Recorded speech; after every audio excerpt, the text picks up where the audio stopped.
Assalamualaikum warahmatullahi wabarakatuh.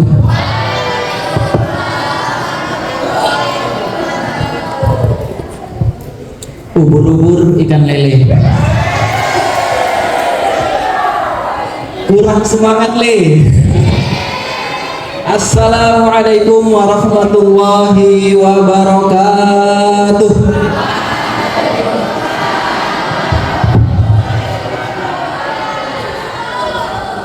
Nahmaduhu wa nusalli wa nusallim ala rasulihil karim. Amma ba'd.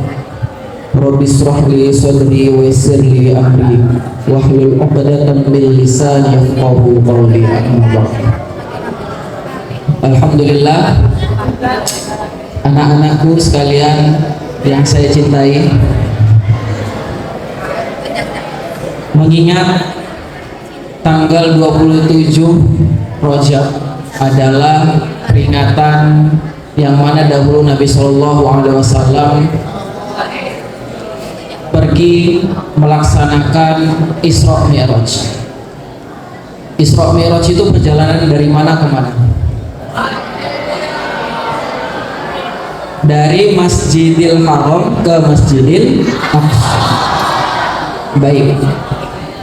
Saya akan menceritakan sedikit kisah tentang Isra Mi'raj sebagai pengingat kita kembali, dan kemudian kita ambil pelajarannya.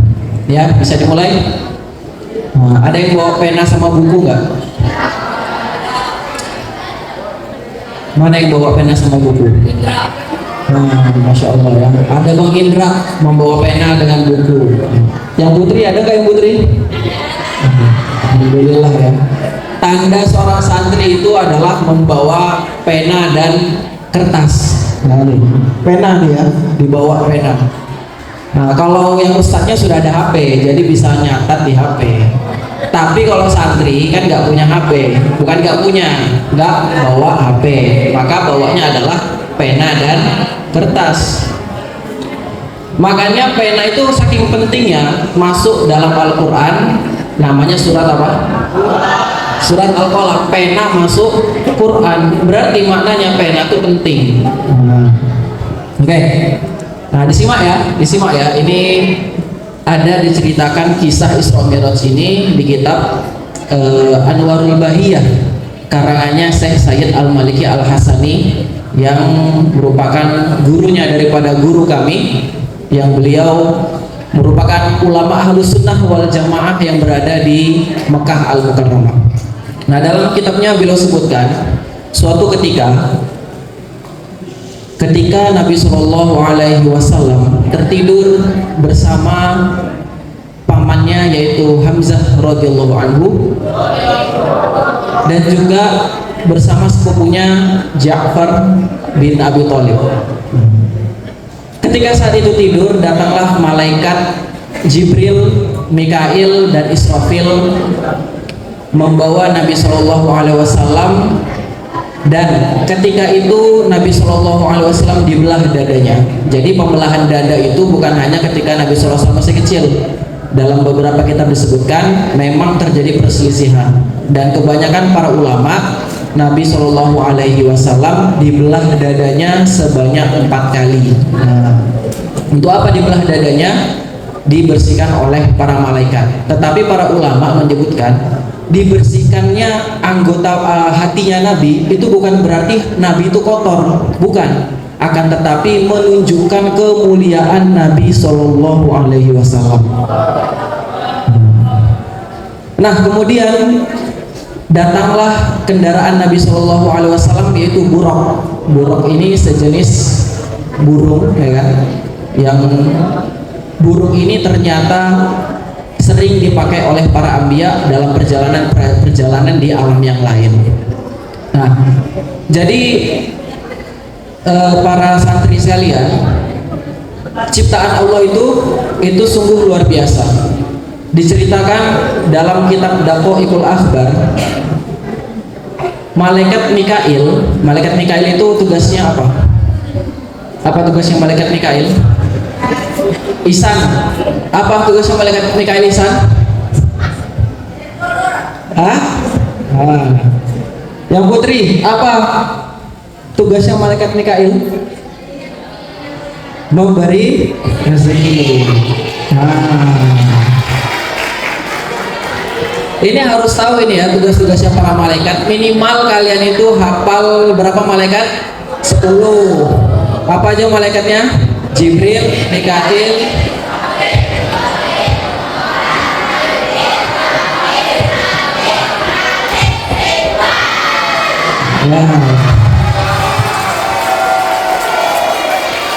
nah, oke, udah bisa tenang, perhatikan.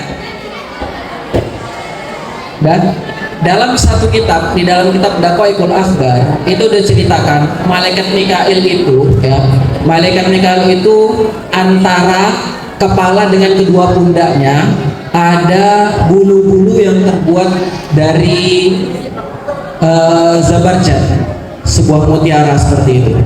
Kemudian malaikat Mikail ini di setiap bulu-bulunya itu terdapat beribu-ribu wajah. Dalam setiap bulunya terdapat berapa? Beribu-ribu wajah. Dan setiap wajahnya itu memiliki beribu-ribu mata.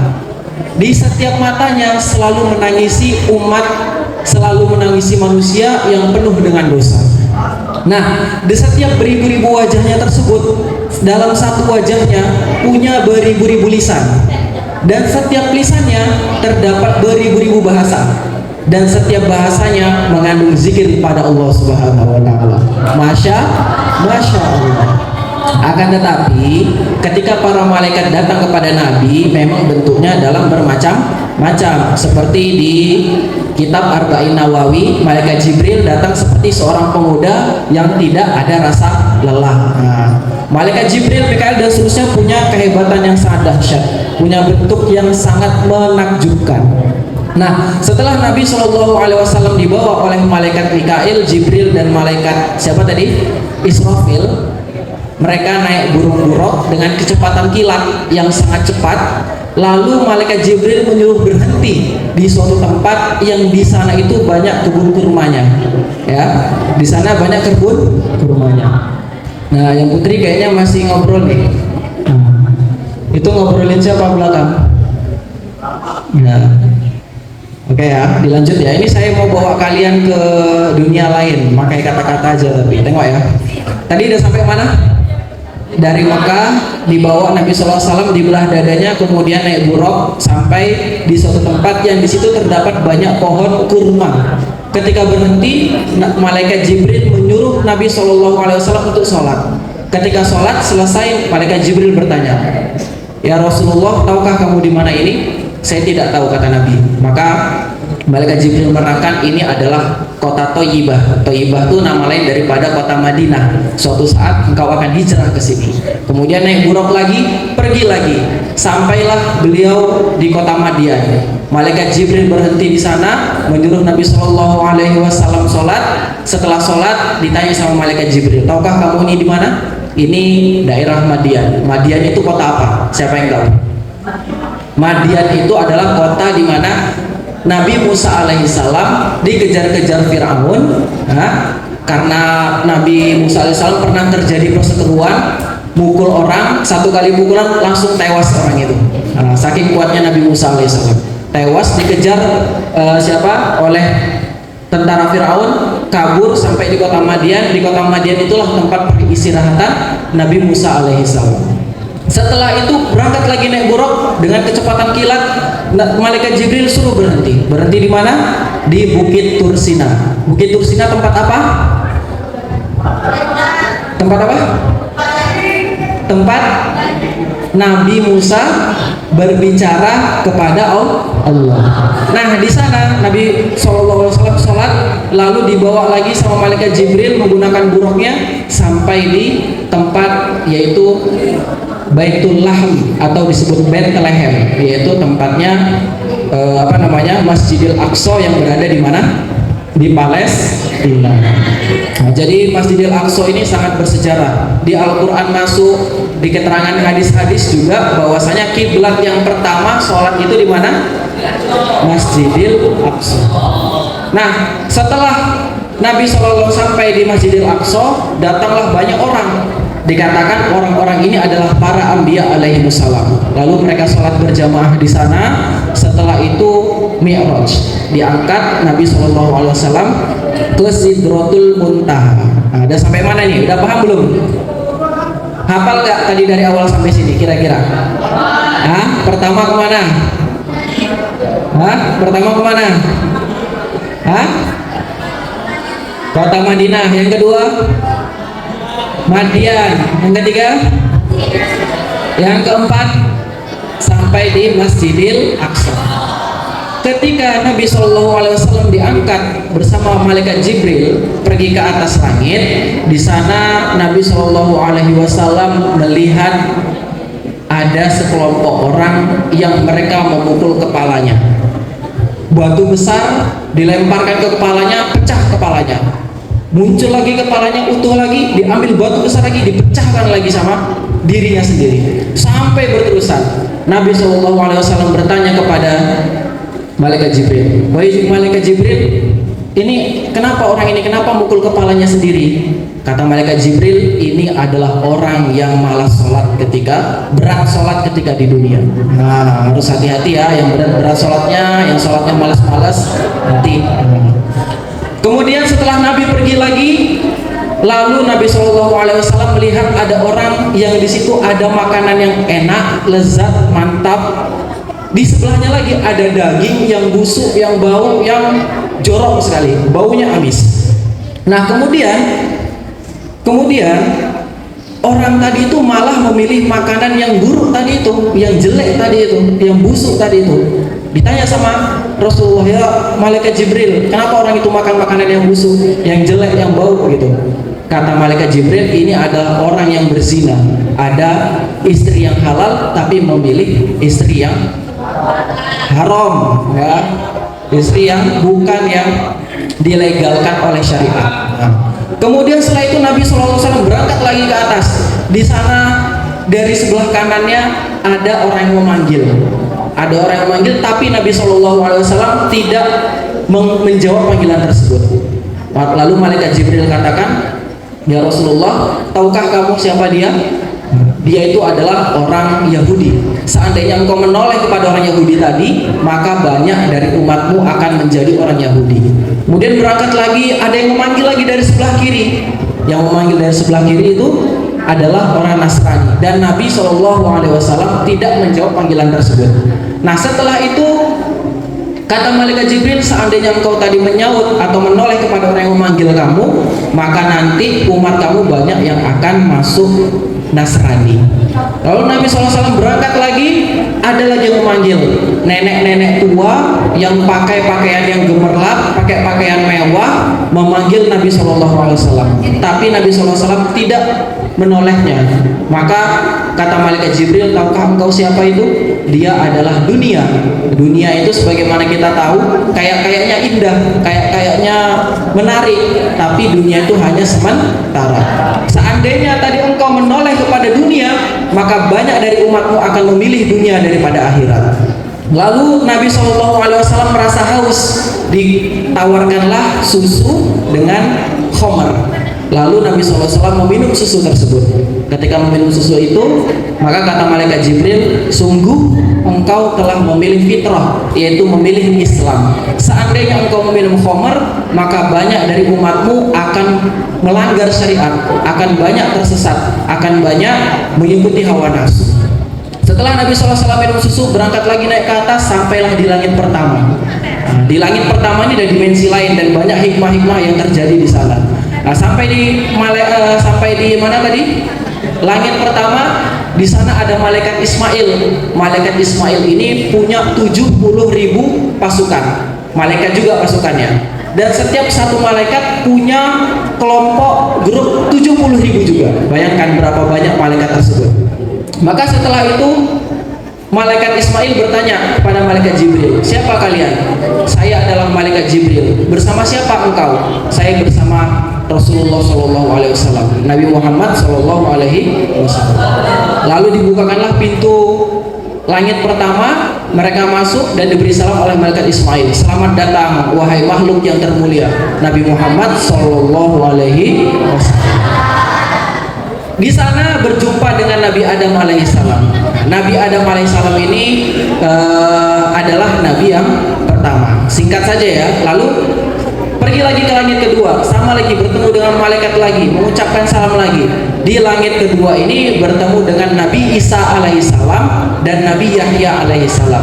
Dikatakan Nabi Isa alaihissalam bentuknya itu tidak terlalu tinggi, tidak juga terlalu pendek. Beliau memiliki kulit yang sangat keputih-putihan, kemerah-merahan. Nah, putih kemerah-merahan. Nah, kemudian sampai lagi di langit ketiga bertemu dengan Nabi Yusuf alaihissalam. Rasulullah SAW mengatakan yang mafhumnya Nabi Yusuf alaihissalam ini diberikan ketampanan yang sangat luar biasa. Setengah ketampanan ini dimiliki oleh Nabi Yusuf alaihissalam. Nah, kemudian setelah itu pergi ke langit keempat. Di langit keempat bertemu dengan Nabi siapa langit keempat? Nabi Idris alaihissalam. Nah, Idris, kalau kalian tahu Nabi Idris ini adalah nabi, kalau kita lihat namanya, Idris itu berasal dari kata darosa yang artinya pelajaran. Nah, Nabi Idris ini orang yang pertama kali menulis menggunakan pena. Nabi Idris ini juga pertama kali orang yang menjahit. Jadi banyak ilmu pengetahuan itu berawal dari Nabi Idris. Makanya diawali dari Idris itu sebenarnya diambil kata dari darosa yang artinya pelajaran. Nah, setelah Nabi Idris kemudian masuk lagi ke langit keberapa? Nah, berarti nyimak. Langit kelima. Di langit kelima bertemu dengan Nabi Harun alaihissalam. Nabi Harun alaihissalam ini punya jenggot setengah hitam, setengah putih. Di sana ada umatnya yang sedang khusyuk mendengarkan ceramah daripada Nabi Harun alaihissalam. Nah, kemudian setelah itu naik lagi ke langit keberapa? Keenam. Di sana ada Nabi Musa alaihissalam. Dari seluruh ufuk, dari seluruh arah, dari seluruh penjuru terdapat banyak manusia. Maka Nabi SAW tanya, siapa mereka itu? Mereka itu adalah umatnya Nabi Muhammad SAW. Dan di antara kebanyakan umat itu 70.000 diantaranya ada yang masuk surga tanpa hisab. Mudah-mudahan kita termasuk di antaranya. Amin amin ya rabbal alamin. Nah, kemudian Nabi SAW berangkat lagi ke langit ketujuh. Akan tetapi ketika Nabi SAW berangkat ke langit ketujuh, Nabi Musa alaihissalam menangis ketika Nabi Muhammad pergi. Ditanya, wahai Nabi Musa, kenapa kau menangis? Aku iri kepada beliau. Dia adalah Nabi yang terakhir, tapi punya umat banyak sekali. Punya umat banyak. Dan hebatnya lagi umatnya Nabi Muhammad ini banyak yang menghafal Al-Quran. Sedangkan Nabi-Nabi terdahulu punya umat, Nabi Musa punya umat, itu cuma 1-2 orang yang hafal kitab Taurat. Sedangkan Nabi Muhammad punya umat banyak yang menghafal Al-Quran. Subhanallah. Jadi beruntung sekali. Nabi Musa dulu pernah nge-request sama Allah Ta'ala supaya dia itu jadi Nabi terakhir. Tapi kata Allah sudah ada. Nabi Musa juga merequest untuk menjadi umat dari Nabi yang terakhir. Tapi Allah bilang sudah ada. Nabi Musa yang sudah punya derajat Nabi pengen jadi umat Nabi SAW. Kita pernah nggak minta jadi umat Nabi SAW? Nggak pernah. Tapi Allah beri kita kenikmatan menjadi umat Nabi. Nah, kemudian setelah sampai di langit ketujuh bertemu dengan Nabi Ibrahim alaihissalam. Ya, dari sini salam dengan Nabi Ibrahim, lalu berangkat lagi sampailah ke Telaga Al-Kautsar. Tahu Telaga Al-Kautsar? Telaga Al-Kautsar adalah telaganya Nabi SAW, yang mana nanti ketika umat Nabi SAW di akhirat, Nabi SAW akan memberikan Telaga Al-Kautsar tersebut kepada umatnya, dan setiap orang yang meminum Telaga Al-Kautsar dari tangan baginda Nabi SAW, dia tidak akan pernah haus selama-lamanya. Nah, setelah itu Nabi SAW sampailah jalan-jalan rihlahnya sampai ke surga. Setelah melihat kenikmatan surga, sampai lagi ke neraka. Di sana banyak terjadi penyiksaan, dan sampailah Nabi SAW balik lagi ke Sidratul Muntaha. Nah, di sana malaikat Jibril sudah tidak bisa menemani Nabi SAW untuk bertemu kepada Allah Ta'ala. Setelah Nabi SAW berangkat sendirian, Di sana berjumpalah dengan Allah Subhanahu wa taala, maka Allah Subhanahu wa taala memerintahkan kepada Nabi sallallahu alaihi wasallam untuk sholat 50 rakaat. Berapa rakaat? Nah, tapi sebelum kita lanjut, coba diulang lagi. Di langit pertama ketemu siapa? Di langit kedua bertemu siapa?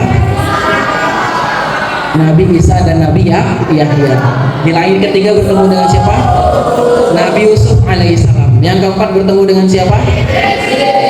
Malaikat Idris. Yang kelima bertemu dengan siapa? Oh, malaikat Idris, Nabi Idris. Yang kelima Nabi Harun. Yang keenam Nabi Musa alaihissalam. Yang ketujuh Nabi Ibrahim alaihissalam. Ketika Nabi SAW sampai di Sidratul Muntaha bertemu dengan Allah Ta'ala, Allah Subhanahu wa Ta'ala memerintahkan Nabi SAW untuk sholat 50 rakaat. Berapa? Saat Nabi SAW turun sampai di langit kelima, langit kelima siapa tadi? Langit kelima siapa? Langit ke-6 ya. Sampai ke langit ke-6 bertemu dengan Nabi Musa. Kata Nabi Musa, "Ya Rasulullah, itu terlalu banyak, mintalah kurang, minta diskon, minta kurang gitu. Jangan 50 rakaat, nanti umat kamu nggak sanggup gitu." Udah minta dikurangi sama Allah Ta'ala 5. Jadinya tinggal berapa? 45. Turun lagi ketemu Nabi Musa, minta kurangi lagi. 45 kurang 5 lagi jadi 40. Sampai bolak-balik kurang 5 sampai berapa? 5 rakaat. 5 rakaat satunya sama dengan 10. Sehingga ketika seseorang sholat satu kali sholat maka mendapat 50. Kalau di total satu sholat sama dengan 10. Kalau di total 5 sholat menjadi 50. Dari 50 sholat menjadi 5 kali sholat. Itu kebaikan Allah Ta'ala kepada umatnya Nabi Muhammad SAW. Itu pun ketika berjumpa Nabi Musa, sama Nabi Musa disuruh jangan 5 rakaat, belum mampu umatmu, minta kurangi lagi. Kata Nabi SAW, saya malu mau minta kurang-kurang terus, dan diskon terus nih sama Allah Ta'ala, nanti malah nggak jadi sholat gitu kan. Nah, maka Nabi SAW akhirnya turun ke dunia, lalu membawa perintah untuk melaksanakan sholat. Nah, sholat itu adalah amalan yang paling utama ya. Kalau rukun Islam itu ada berapa ya? Yang pertama, rukun Islam ada berapa? Yang pertama, yang kedua, yang ketiga, 4, kelima. Kalian tahu nggak? Setelah rukun Islam sebenarnya ada istilah rukun Muslim. Dan rukun Muslim itu hanya satu. Maka orang dikatakan Muslim kalau dia itu melaksanakan satu ini. Apa satu itu? Sholat. Sholat itu sudah mencakup dari rukun Islam. Sholat itu mencakup dari rukun Islam. Di dalam sholat ada tasyahud nggak? Ada. Asyhadu an la ilaha illallah wa asyhadu anna muhammadar rasulullah. Ada tasyahudnya. Yang kedua sholat, yaitu sholat. Yang ketiga zakat. Dalam sholat ada nggak zakatnya? Apa zakat dalam sholat? Kita punya modal namanya waktu. Modal kita yang paling utama adalah waktu. Kita zakatkan, kita gunakan waktu kita untuk sholat. Berarti di dalam sholat ada zakat. Yang keempat, puasa. Ada nggak puasa dalam sholat? Ada.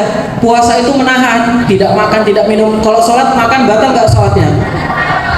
Ketika sholat minum, batal nggak sholatnya? Batal sholatnya. Berarti di dalam sholat ada puasa. Yang kelima, naik haji. Naik haji itu di mana? Di Mekah ada Ka'bah. Di dalam sholat juga ketika kita sholat menghadapnya ke Ka'bah. Berarti dalam sholat itu ada 5 rukun Islam yang masuk dalam sholat. Maka sholat itu adalah perkara yang sangat penting. Saking pentingnya Nabi SAW, kalau ada mendung, angin yang bertiup kencang, pergi lari ke masjid, ngapain? Sholat. Paham? Maka belajarlah untuk menyelesaikan masalah dengan sholat. Karena di dalam sholat itu ada rahmat, bukan rahmat Ihsan. Rahmat. Rahmat apa maksudnya? Rahmat itu adalah kemudahan, keberkahan, kebaikan. Maka kalau orang punya masalah kok dia sholat, maka mendatangkan kebaikan dari Allah Subhanahu wa taala. Firman Allah Subhanahu wa taala, "Wasta'inu bis-sabri was-shalah."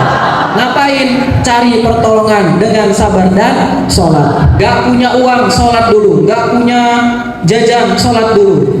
Apalagi punya masalah, sholat dulu. Apalagi masalah kalian belajar nahwu gak paham-paham, sholat minta sama Allah Ta'ala. Ngapal imriti, ngapal ini itu gak paham-paham, gak hafal-hafal, sholat pada Allah Ta'ala. Paham? Saya sering cerita di kelas-kelas, kalau kami itu dididik dengan guru-guru kami, kalau kalian, nih ketika lagi santri saya waktu itu, kalau kalian mau minta uang sama orang tua, sholat 2 rakaat dulu, minta sama Allah Ta'ala dulu, karena siapa yang berikan rezeki? Allah. Yang berikan rezeki siapa? Allah. Jadi kalau kalian pengen ke pembimbingnya, minta HP untuk ngechat sama orang tua, nah ini sebentar lagi kunjungan putra, coba kalian sholat 2 rakaat dulu di masjid. Sholat mutlak bisa, sholat duha bisa, sholat sunnah juga bisa. Sholat setelah sholat minta sama Allah, ya Allah saya kehabisan duit, ya Allah sepatu saya rusak, ya Allah baju saya hilang. Ngadukan sama Allah Ta'ala. Setelah itu baru ke ustadznya, lapor sama ustadznya, minjem HP untuk minta uang sama orang tua. Tapi upayakan dulu pertama kali kita minta sama Allah. Paham? Nah, sholat itu banyak rahmat. Nabi SAW setiap kali bertemu masalah sholat. Ibnu Abbas radhiyallahu anhu ketika beliau sedang perjalanan, ya, ketika beliau sedang perjalanan dapat berita kalau saudaranya meninggal. Setelah itu Ibnu Abbas radhiyallahu anhu beliau turun dari kudanya, sholat lalu menangis lama. Kata beliau telah mengamalkan ayat Al-Quran yang bunyinya wasta'inu bis-sabri was-shalah. Terus di dalam kitab Fadilah Amal, ya tahu Fadilah Amal kan? Kalian pasti pernah dengar cerita ini. Ada ceritanya siapa namanya? Syekh Wahab bin Munabbih menceritakan suatu ketika ada seorang kurir pembawa barang, yang mana pembawa barang tersebut dia bertemu dengan seorang laki-laki, ya, bertemu dengan seorang laki-laki tersebut menjebak siapa? Kurir tadi untuk jalan di tempat yang tersesat. Di jalanan tersebut terdapat banyak tengkorak, terdapat hutan belantara, tidak ada siapa-siapa. Nah, setelah itu kurir tadi mau dibunuh sama laki-laki tersebut. Maka dia bilang, jangan bunuh saya, ambil aja barang-barang saya, ambil harta saya, tapi jangan bunuh saya. Kata laki-laki tadi, tidak, saya akan bersumpah, saya akan membunuh kamu. Maka kata laki-laki tadi, kata si kurir tadi, kalau begitu izinkan saya sholat 2 rakaat. Ketika dia sholat membaca ayat amma yujibul muttara idza da'a wa yakshifus su'. Siapakah yang memberikan keamanan ketika dalam keadaan terjepit, dan siapakah yang bisa membebaskan daripada kesempitan-kesempitan. Maka dia berulang-ulang membaca itu sampai menangis keluar air matanya. Tiba-tiba datanglah lelaki-laki yang menggunakan topi warna hitam, menggunakan baju besi, membawa pedang yang sangat mengkilau, langsung menikam lelaki tadi, mati di tempat, langsung keluar api membakar laki-laki tersebut. Maka si kurir tadi nanya, siapa engkau? Saya ini adalah hamba Allah Ta'ala yang diperintah oleh Allah menjaga siapapun hamba yang minta pertolongan dengan ayat tadi. Maka kemudian kata laki-laki bertopi besi tadi itu, silakan kau pergi di mana saja. Lalu lelaki topi yang yang menolong tadi itu pergi menghilang begitu saja. Nah, jadi hadirin yang subhanahu wa ta'ala, dalam riwayat banyak sekali bentuk Nabi SAW mencontohkan kepada kita selesaikan masalah dengan apa? Sholat. Ya, bisa diambil pelajarannya ini? Bisa? Paham? Nah, jadi dimohon setelah Isra Mi'raj ini semangatlah kalian untuk melaksanakan sholat. Nanti itu ada diceritain, kalau nggak salah di syarah Muslim atau syarah Bukhari itu diceritakan ada seorang malaikat itu nanti nuntun, ada sekelompok manusia dituntun, dirantai, diikat, dibawa untuk kemasukan ke surga. Ini pemandangan aneh atau enggak? Aneh. Apa yang aneh? Kok masuk surga ditenteng, dirantai untuk masuk surga? Sebenarnya pemandangan aneh ini sudah terjadi di dunia. Apa itu? Kenapa harus ada azan? Kenapa harus ada jaulah? Padahal ini untuk menghadap Allah Ta'ala. Harusnya nggak usah pakai azan, harusnya nggak usah pakai jaulah. Karena apa? Ini sholat ini adalah kemuliaan bagi kita. Kok bisa-bisanya sudah ada azan, sudah ada yang jaulah, sudah pakai alarm, apalagi itu pun masih tidak sholat. Maka hadirin yang dimuliakan Allah Ta'ala, sejatinya guru-guru kita mengajak kita sholat itu mengajak ke surga. Inna sholata tanha anil fahsya'i wal munkar. Apa artinya? Sesungguhnya sholat itu mencegah perbuatan keji dan munkar. Nah, sekarang kita ambil pelajaran di sisi lain. Kita lihat Palestina. Di mana? Palestina yang dalam keadaan darurat dibom terus sama Amerika dan Israel. Anak-anak kecilnya dibunuh, orang tuanya dimasukkan ke dalam penjara, disiksa di penjara. Mereka mendapatkan penderitaan yang luar biasa. Tapi kita dapat penderitaan seperti itu enggak? Kita dapat penderitaan seperti itu enggak? Tidak. Maka hadirin yang mulia, jangan-jangan bala musibah yang ada di Palestina itu gara-gara dosa-dosa kita. Itu gara-gara kita meninggalkan sholat. Kata Nabi SAW, hadisnya? As-sholatu imadud din. Sholat itu adalah tiang agama. Faman aqamaha faqad aqamat din. Barang siapa yang mendirikan sholat berarti dia mendirikan agama, dia menegakkan agama. Faman tarakaha faqad hadamat din. Barang siapa yang meninggalkan sholat berarti dia telah menghancurkan agama. Jangan-jangan kehancuran yang ada di Palestina itu gara-gara kita meninggalkan sholat. Kita doa jarang, kita donasi ke sana juga sedikit, kita bantu raga, waktu juga tidak terpikirkan, kita banyak lalai, sholat pun kita tinggalkan. Bagaimana bala itu tidak turun ke bumi gara-gara kita? Maka banyak-banyak istighfar. Mudah-mudahan di Isra Mi'raj ini itu menjadi bahan renungan kita, menjadi perbaikan diri kita. Maka saya juga, kita ini bisa sholat itu juga karena taufik daripada Allah yang sudah menjaga sholatnya. Alhamdulillah bagus, tapi jangan sombong, jangan merasa si paling sholat, jangan merasa orang yang paling sholat. Harus merasa rendah diri kalau bahwasanya kita bisa sholat karena taufik daripada Allah, karena kehebatan daripada Allah. Kita bukan siapa-siapa, kita tidak bisa apa-apa. Yang bisa siapa? La haula wala quwata illa billah. Yang masih meninggalkan sholat, yang masih malas-malas sholat, diperbaiki supaya kita mau untuk melaksanakan sholat. Ingat ya, barang siapa yang menjalankan sholat berarti dia telah mendirikan agama. Kalau tidak sholat berarti menghancurkan agama. Jangan salahkan orang kafir, jangan salahkan orang lain, salahkan diri sendiri yang masih malas-malas sholat.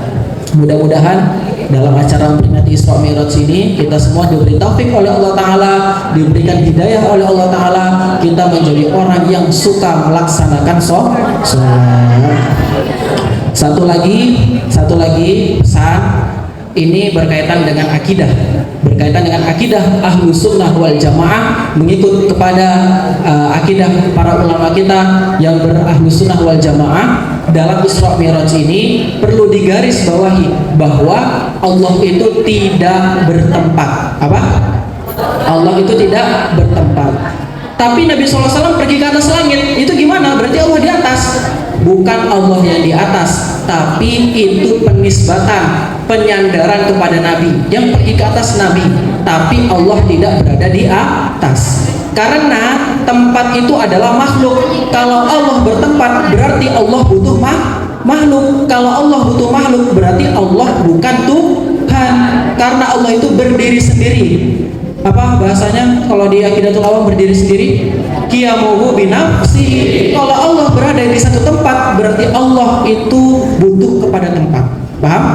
Allah tidak butuh tempat, Allah tidak butuh arah. Nggak ada arah barat, arah timur, nggak ada bagi Allah. Karena itu semua makhluk ciptaan Allah. Allah tidak butuh itu semua. Bisa dipahami? Adapun perginya Nabi ke atas itu adalah penisbatan untuk Nabi. Nabi, bukan untuk Allah. Nah, tadi kan ada Nabi Musa. Nabi Musa berbicara kepada Allah di mana? Di mana? Di Bukit Tur Sina. Apakah Allah ada di Bukit Tur Sina? Tidak. Maknanya itu hanya tempat penisbatan kepada Nabi Musa, bukan kepada Allah. Wallahu a'lam bishawab. Mudah-mudahan Allah berikan kita taufik, hidayah, pemahaman kepada agama dengan benar. Allah Ta'ala berikan taufik kepada kita untuk melaksanakan ibadah. Allah Ta'ala jaga kita senantiasa. Allah berikan taufik kepada kita. Kemudian hati kita tidak diliputi dengan kesombongan, diberikan ketawaduan. Dan mudah-mudahan Allah Ta'ala berikan kita semua penyemangat agar kita senantiasa melaksanakan sholat. Wallahu a'lam bishawab. Yang benar datang daripada Allah Ta'ala, yang salah datang dari diri saya sendiri. Saya meminta ampun kepada Allah dan meminta maaf kepada saudara-saudara sekalian. Akhirul kalam, wabillahi taufiq wal hidayah. Assalamualaikum warahmatullahi wabarakatuh.